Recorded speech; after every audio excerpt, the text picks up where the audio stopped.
Hello everyone, we are here to present our case presentation for interdisciplinary dentistry. Introduction.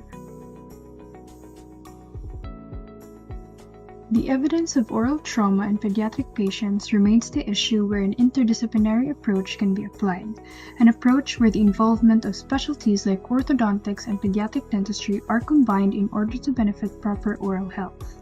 Obstructive sleep apnea syndrome is a serious sleep disorder characterized by repetitive episodes of partial or complete upper airway obstruction during sleep, leading to disrupted breathing and reduced oxygen levels.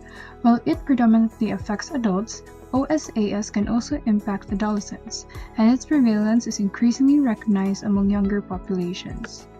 Sleep-disordered breathing in children consists of a wide spectrum of respiratory disorders. The American Academy of Pediatric Dentistry recognizes that OSA occurs in the pediatric population. It is said to be common for the medical profession to work closely with orthodontics in providing care for SDB patients. It is through modern imaging and orthodontic practices that allows for evaluating the shape and size of the child's airway, since orthodontics have expertise and knowledge of the growth and development of orofacial and dentofacial structures.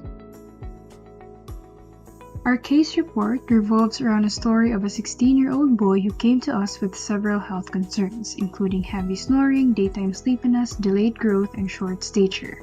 Our evaluation revealed severe obstructive sleep apnea syndrome and jaw abnormalities.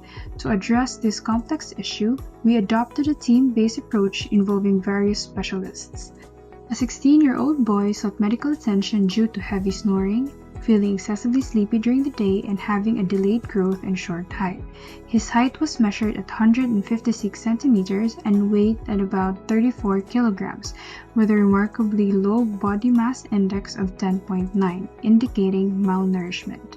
Polysomnography showed a severe form of OSAS with an apnea-hypopnea index of 101.6, which means he had frequent breathing interruptions during sleep.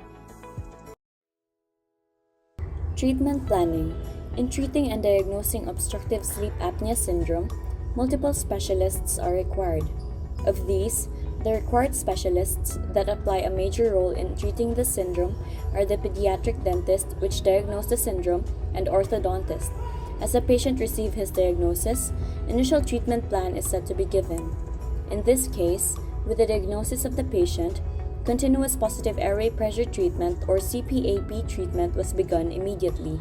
Also, surgical intervention called adenotonsillectomy was recommended. Since the patient has a protruded maxillary anterior teeth and a retrusion on the mandible, orthodontic treatment was given in order to promote the growth of the mandible, as it is also advantageous as a fundamental approach to pubescent OSAS. Further research about this study suggests that rapid maxillary expansion, or RME, is effective in treating or preventing OSAS when there is constriction of the maxilla. Collaboration. In this study, a multidisciplinary team composed of a pediatric dentist and an orthodontist worked together to further assess the condition and provide appropriate management and treatment plan for the pediatric patient diagnosed with severe obstructive sleep apnea syndrome. These specialists are crucial in making an early diagnosis to be able to manage the disease and avoid further complications. Procedures and techniques. After the patient was diagnosed, treatment with continuous positive airway pressure or CPAP was begun immediately. According to Minnock, positive pressure is supplied by a CPAP to help a child breathe during the respiratory cycle. When providing CPAP in pediatric patients, start with a low pressure, specifically 5 centimeters of water pressure. Increase it in increments of 1 centimeter of water pressure as tolerated by the patient. The recommended maximum CPAP should be 15 centimeter of water pressure for patients less than 12 years old. For patients 12 years and up, the maximum should be 20 centimeter of water pressure. Next, ensure adequate oxygen supply to the ventilation device.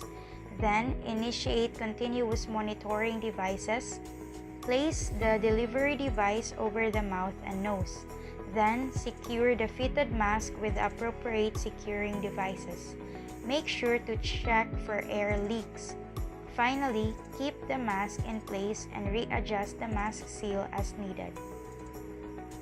In addition, the patient was indicated for an orthodontic mandibular advancement oral appliance for 3 years to promote the growth of the mandible. According to Jayish and Bhatt, this appliance moved the jaw anteriorly and inferiorly, generating anatomical variations in the upper airway, enabling increase in the pharyngeal area.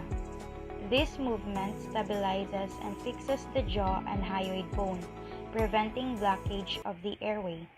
There is initially an increase in rigidity and a swelling of the space between the anterior and posterior pharyngeal pillars. The soft palate is displaced ventrally, which increases the caliber of the lateral walls of the velopharyngeal area, which are factors that drastically reduce snoring. Results and outcomes. Orthodontic mandibular advancement oral appliance was given to the patient for 3 years, which was deemed effective, and CPAP treatment and plans for adenotonsillectomy were cancelled.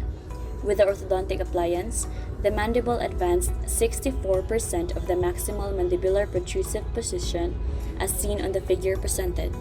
The results of the procedures done are that orthodontic treatment given to the patient reduced the severity of the OSAS.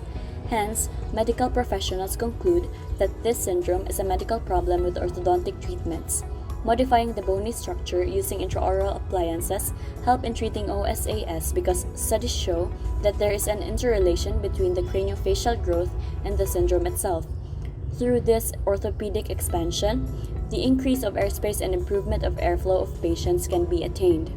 Thus, treatment using intraoral appliances with RME and/or mandibular advancement successfully, if not treat, improve the obstructive sleep apnea in children. Treatment options for OSAS in children or during growth usually involve surgery or CPAP. However, a recent idea from Gilminolt et al. Suggests using rapid maxillary expansion or RME to treat or prevent OSAS effectively. RME works well in cases where the maxillary arc is narrow, but it's common for Japanese individuals to have features like micrognathia and mandibular retrusion, and many people have a large overjet from a young age. Studies also show a connection between overjet and the severity of OSAS, which is measured by AHI. By using an orthodontic oral appliance to move the lower jaw forward, we can expect the tongue and soft palate to move forward, making it easier to close the lips and shift from breathing through the mouth to breathing through the nose. The exact reasons for these improvements need more research, but it's possible that by improving OSAS and removing growth-inhibiting factors, catch-up growth may occur. So, using an orthodontic oral appliance to advance the jaw during puberty could help prevent future OSAS or the need for further treatment.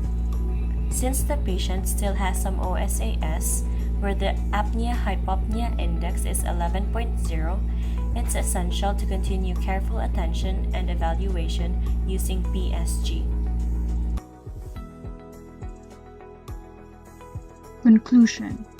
The implementation of an orthodontic mandibular advancement oral appliance holds a significant potential not only in ameliorating OSAS but also in promoting healthy physical growth during the crucial puberty phase.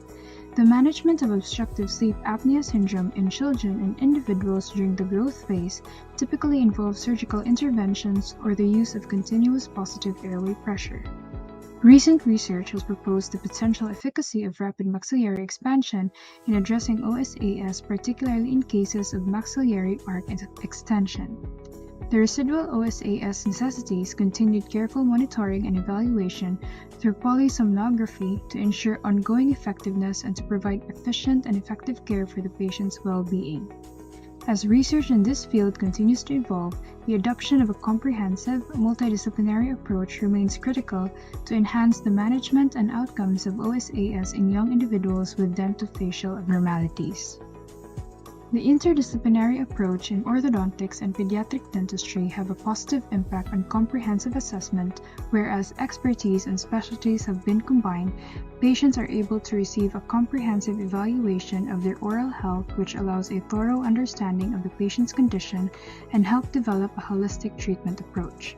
Another impact would be enhancing patient outcomes. By merging their knowledge and skills, both specialties are able to provide more efficient and effective care, which could lead to improved oral health and overall well-being of the patient. A collaborative approach between orthodontics and pediatric dentistry can lead to fresh ideas and educational growth that could benefit future patients as well as the practitioner's growth in both fields. In general, the interdisciplinary approach in orthodontics and pediatric dentistry could lead to a more comprehensive, holistic, patient-centered care, resulting in improved treatment outcomes and a higher quality of life for the patient involved.